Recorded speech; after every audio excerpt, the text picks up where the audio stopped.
In this episode, I want to cover how you can make more money as a freelancer without finding more clients.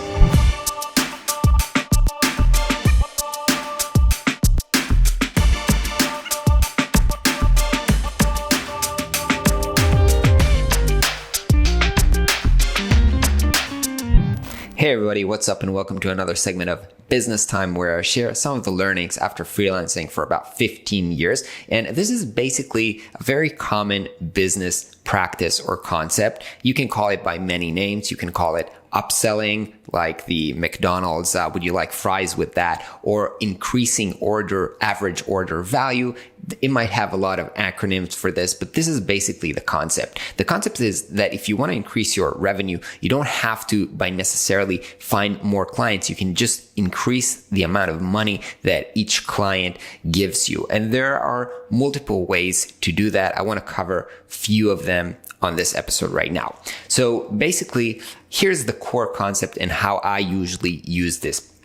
When I meet a new client and I'm talking with them and we're discussing the project and what they're struggling with and what their needs are, eventually, once you finish up the discussion, that leads up to a proposal. Now, in that proposal, I usually try to break down the offer into 3 options. Now, there are many benefits to this psychologically. It helps frame your price in a more, because there's a high offer, medium offer, and low offer. Usually people go for the middle offer. I'm not going to go in depth into the psychology of proposals. I actually have other videos about that.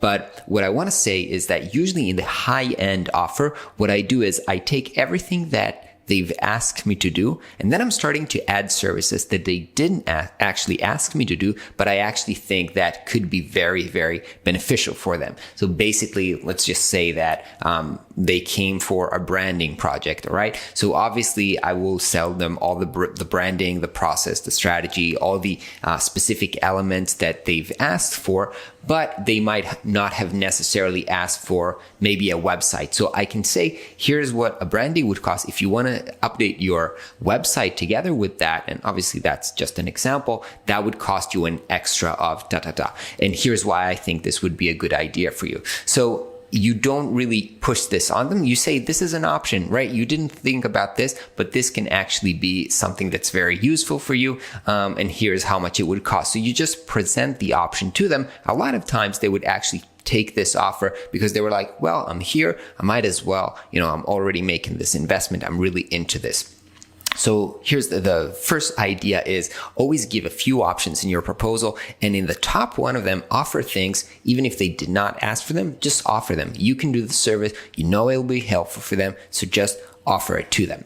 The second option is actually, offering services that you're not necessarily capable of doing yourself. So let me give you an example for that. So when I am doing web design for my clients, they would come for the website, but sometimes they would also need kind of extra services such as maybe a SEO consultant that will review and plan and strategize about the SEO strategy of the website, or maybe even a content writer, or maybe even a photographer. Now, sometimes some of those, if it's a very simple photography, I might do that myself and I might charge extra for that. But sometimes I might want to bring in extra professionals. Now, when I do that, I can sometimes charge for either managing the process. So I will say, I'm going to hire, you need that expert. Cool. I'll manage the process. I'll bring in somebody that I know. And obviously, I'll take a management fee on that. And so that kind of increases the value of the project, even though I'm not supporting the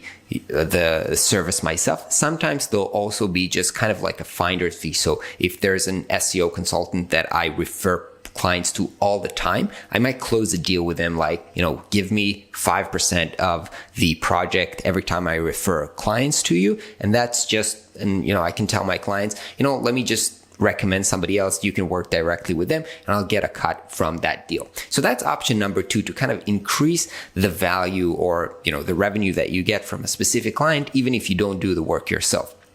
And obviously the third option is by creating some kind of a long-term relationship with them. So again, let's take the website example. You might want to say, hey, let's do kind of a website maintenance or review periodically. You might want to do this every month, every quarter, every year. And we can close that deal right now that you know that you have my availability and support ongoing, and kind of sell that as an ongoing service.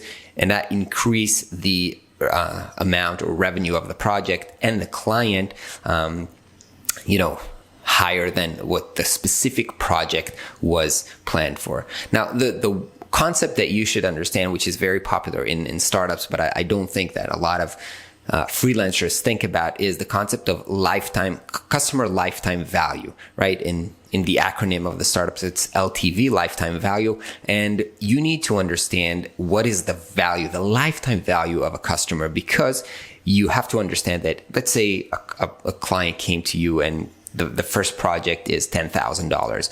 If you only think about that client as a $10,000 client, you might want to say, let me just finish this work and go to the next 10 or maybe 20 even $1,000 if you have for the next client. But if you understand that this client, on the long term, if you build a relationship with them, if you kind of upsell them more services, if you build the long-term retainer or periodic services and checkout and follow-up, this client will end up over the lifespan of maybe 5 years going to spend with you $100,000. You might want to think about the relationship and the way that you deal with them differently. So think about the long term, think about the lifetime value, not the value of this specific project, because if you're freelancing and you're in it for the long term, you're in it for the long haul, you don't want to do just one, build a relationship, work hard to build a trust and do amazing work for one client, and then that's it. You want to build a long-term relationship and a higher lifetime value. The higher the lifetime value of a specific customer will be, you'll be able to spend more time on them instead of just chasing new clients, which is important, but might take up a lot of your time instead of doing the actual good work. Hope this was useful for you. If you're not subscribed to the channel, if you want more design advice, business advice for freelancers, make sure you're subscribed, and I'll see you in the next video.